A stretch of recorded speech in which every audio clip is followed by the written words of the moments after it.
किमान वेतन कायद्याप्रमाणे वेतन मिळण्यासाठी सफाई कामगारांचं उपोषण। स्वातंत्र्य दिनाच्या पूर्वसंध्येला सफाई कामगार करण बेंडवाल यांचं उपोषण। बुलढाणा नगरपालिका अंतर्गत असलेल्या सर्व कंत्राटी सफाई कामगारांना किमान वेतन कायद्याप्रमाणे तसेच CSR दराप्रमाणे वेतन देण्यात यावं, त्याचबरोबर संबंधित ठेकेदाराचे देयके तात्काळ थांबवण्यात यावी या मागणीसाठी सफाई कामगार करण बेंडवाल यांनी बुलढाणा जिल्हाधिकारी यांनी नियोजित केलेल्या जागेवर उपोषणाला सुरुवात केली।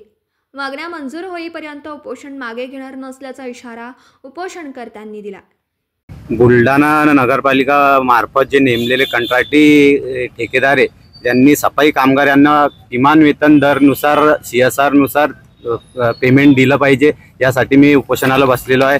त्यांनी 60 ते 70 कर्मचारी कंत्राटी कामाला लावलेले आहे आणि 124 कर्मचारी आपले नगर परिषदेचे परमनंट आहे। त्यांच्याशी काम करून घेते आणि यांना बिल कोणत्या तत्वावर ते देत आहे आणि यांना 7,000 रुपये पेमेंट देते।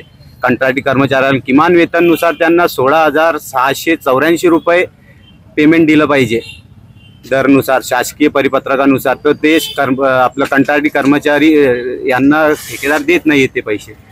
आम्ही वारंवार निवेदन दिले कामगार अधिकाऱ्याला, जिल्हाधिकारी कार्यालयावर, त्याच्यावर काही आपलं हे झालं नाही। यासाठी मी उपोषणाला इथं बसले।